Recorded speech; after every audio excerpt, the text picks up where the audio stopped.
मित्र इथं फेरीवाले आलेले कॉम्रेड तपन सेन यांनी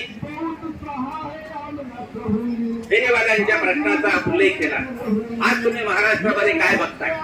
मुंबई असेल, नाशिक असेल, कुठले महानगरपालिकेचं क्षेत्र असेल, जिथे जिथे टपरी धारक आहेत, जिथे जिथे हॉकर्स आहेत, कुठली कायम नोकरी मिळत नाहीये, कुठला रोजगार उपलब्ध नाहीये, उत्पन्नाचं साधन नाहीये आणि आपली माणसं ही रस्त्यावर उभं राहून व्यवसाय करण्याचा प्रयत्न करतात आणि रस्त्यावर उभं राहून व्यवसाय करायला कोणाला आनंद वाटत नाहीये। रस्त्यावर उभं राहून कोणाला असं वाटतं पुन्हा ताणामध्ये लोकांना रस्त्यावर उभं राहून व्यवसाय करण्यामध्ये कुठला स्वाभिमान आहे, परंतु पोट भरण्यासाठी आपलं जीवन चालवण्यासाठी आपण ह्या सगळ्या गोष्टी करतोय। महाराष्ट्र सरकार काय करतंय? महाराष्ट्र सरकारने संबंध महाराष्ट्रामध्ये मोहीम घेतलेली आहे। काय मोहीम घेतलेली आहे? रस्त्यावर टपरी धारक दिसला नाही पाहिजे, रस्त्यावर हॉकर दिसला नाही पाहिजे, रस्त्यावर अडथळा दिसला नाही पाहिजे आणि अशा पद्धतीनं पोट भरण्याचं जे एक साधन आहे ते साधन सुद्धा काढून घेण्याचा प्रयत्न आहे। अरे हे राम राम म्हणणारं सरकार मी नाशिक जिल्ह्यामध्ये येतो। त्र्यंबकेश्वर मंदिर रोजगाराचे प्रश्न सुटले पाहिजेत, त्यांना सन्मानाने व्यवसाय करता आला पाहिजे, याच्यासाठी आपला संघर्ष आहे। त्यामुळे CI2 ही संघटना या महाराष्ट्रातल्या कष्टकऱ्यांची लढाऊ संघटना लक्षात ठेवा। आपण यश मिळवलेलं आहे। इथे कॉम्रेड विवेक मोंटेरो बसलेले आहेत। आपण अनेक उद्योगामध्ये चांगले करार केलेले आहेत। लाख लाख दीड लाख कामगार पगार घेतात, ही वस्तुस्थिती आहे। संघर्षाच्या माध्यमातून आपण केलेले आहे।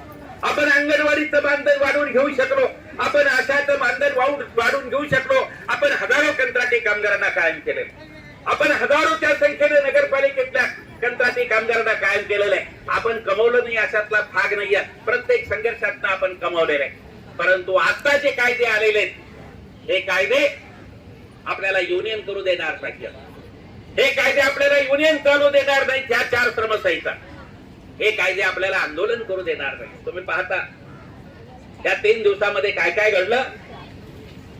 हे महाराष्ट्रातले एक अत्यंत विचारशील विवेकशील कीर्तनकार श्याम सुंदर महाराज हे परवा आपल्या आंदोलनामध्ये आले होते आणि संत विचारावरचं कीर्तन ते करणार होते।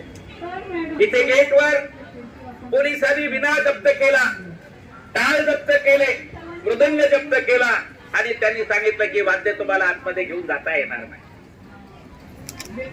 मित्र, श्याम सुंदर महाराज आणि त्यांचे सहकारी आले विनयाच्या शिवाय, टाळ मृदंगाच्या शिवाय इथे हजारो जनतेला बरोबर घेऊन, कष्टकऱ्यांना बरोबर घेऊन संत विचारावरचं अत्यंत प्रभावी असं कीर्तन केलं आणि त्या कीर्तनातून समतेचा त्यांनी संदेश दिला।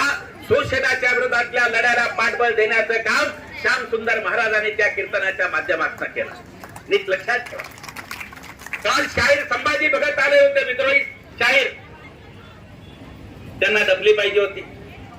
त्याच्या अगोदर पहिल्या दिवशी आपल्या कार्यकर्ते डफली घेऊन गाणे म्हणण्यासाठी येत होते, पोलिसांनी डफली जप्त केली। अरे काय आम्ही बॉम्ब घेऊन येत नाहीये, आम्ही काही बंदूक घेऊन येत नाहीये, आम्ही काही लाट्या काट्या घेऊन आतमध्ये येत नाहीये। अरे जे अण्णाभाऊ साठेंनी वापरलं, जे गव्हाणकरांनी वापरलं आणि जे अमर शेखांनी वापरलं संयुक्त महाराष्ट्राचं आंदोलन पेटवण्यासाठी आणि ज्याच्यामुळे मुंबईसह संयुक्त महाराष्ट्र स्थापन झाला, त्यांचं जे हत्यार होतं, डफली होती, हलगी होती, जी साहित्य होतं, ते साहित्याच्या आधारे त्यांनी संबंध क्रांती पेटवली, त्यावेळेला आंदोलन उभं केलं आणि आता तर हे सरकार आहे ती साधी डफली आणि विना सुद्धा आतमध्ये आणू देत नाही। तुम्हाला गाणं सुद्धा म्हणू दिलं जात नाही, तुम्हाला कुठला आंदोलन करू दिलं जात नाही। जनसुरक्षा नावाचा कायदा केलेला आहे, त्या कायद्याच्या माध्यमातून तुम्ही कुठलंही आंदोलन केलं तर ते बेकायदेशीर होईल आणि तुम्हाला जेलमध्ये टाकण्यात येईल। अशा पद्धतीचा कायदा हा देवेंद्र फडणवीसांनी केलेला आहे आणि त्याच्यामध्ये हे 4 कामगार कायदे आलेले ज्याच्यामध्ये युनियन करणं अवघड आहे। या कामगार कायद्यामुळे आपण संप करू शकणार नाही। इथे अंगणवाडीच्या नेत्या बसलेल्या आहेत, आशांच्या नेत्या बसलेल्या आहेत। संप केला नसता तर आपल्याला मानधन वाढ मिळाली असते का? अनेक कारखान्यामध्ये पगारवाढीचे करार होतात, संप नाही केला तर कुठले पगारवाढीचे करार झाले असते। परंतु इथून पुढे तुम्ही संप करू शकणार नाही। तुम्ही केलेला प्रत्येक संप बेकायदेशीर ठरणार आहे आणि बेकायदेशीर संप केलं म्हणून तुम्हाला 5,000 रुपये दंड आणि 6 महिने जेलची शिक्षा ह्या कायद्यामध्ये टाकण्यात आली। असा काय संप होऊ शकेल? मित्रांनो, या नवीन कायद्यामध्ये एकही कामगार कायम होऊ शकणार नाही. सगळे निश्चितकालीन रोजगार, निश्चितकालीन 2 वर्षाची नोकरी, 6 महिन्याची नोकरी, 1 वर्षाची नोकरी. आपली मुलं शिकतात आहे. कोणी आयटीआय होतं, कोणी डिप्लोमा करतं, कोणी ग्रॅज्युएट झालेले, पोस्ट ग्रॅज्युएट झालेले.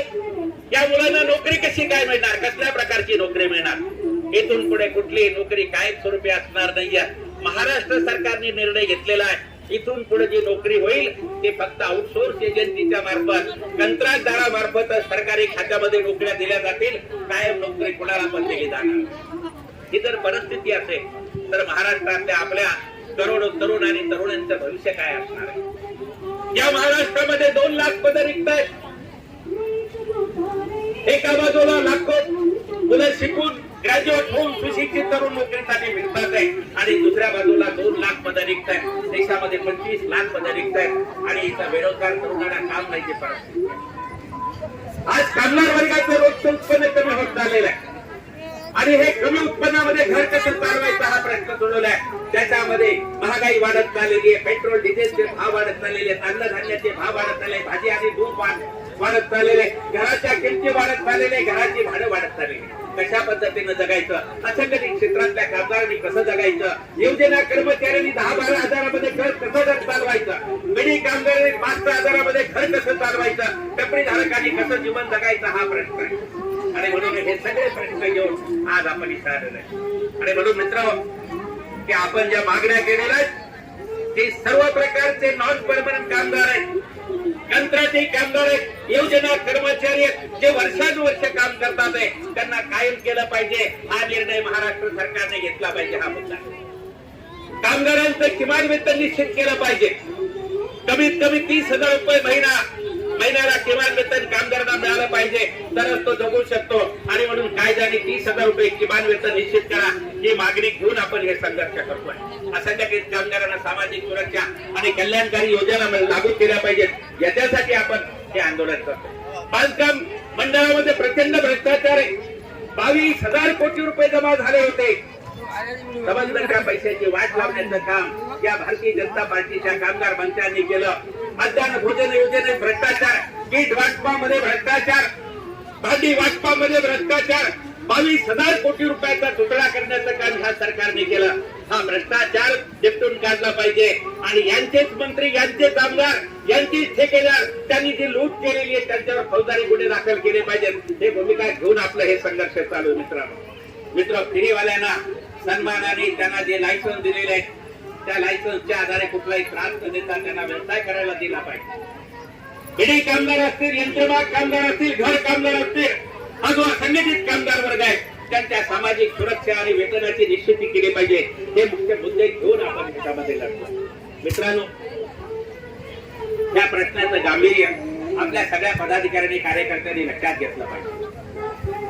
जर आपण कॉम्रेड तपल सेनेनी सांगितल्याप्रमाणे संघटित नाही राहिलो, आपण जरी आंदोलन तीव्र नाही केलं तर महाराष्ट्रातल्या 6 कोटी कामगारांना गुलामासारखे जीवन जगावं लागेल. ही परिस्थिती महाराष्ट्रामध्ये येऊ घातलेली आहे. तुम्ही असं समजू नका की आम्ही काहीतरी अतिरेकी शब्द वापरतोय, गुलाम हा शब्द वापरतोय, परंतु आधुनिक महाराष्ट्रातला हा गुलाम असेल हे आपण लक्षात घेतलं पाहिजे. आणि म्हणून ही जर गुलामगिरी दाखवून लावायची असेल, सन्मानाने जगण्याचा जर आपल्याला अधिकार व्हायचा करायचा असेल, खऱ्या अर्थाने लोकशाहीमध्ये कामगार वर्गाला स्वाभिमानाने जगण्याची परिस्थिती निर्माण करायची असेल तर संघर्षाशिवाय पर्याय नाही. आणि म्हणून संघर्षाचा निर्णय आपण घेतलेला आहे. तो मी शेवटच्या टप्प्यामध्ये सांगून मी माझं वक्तव्य संपवणार.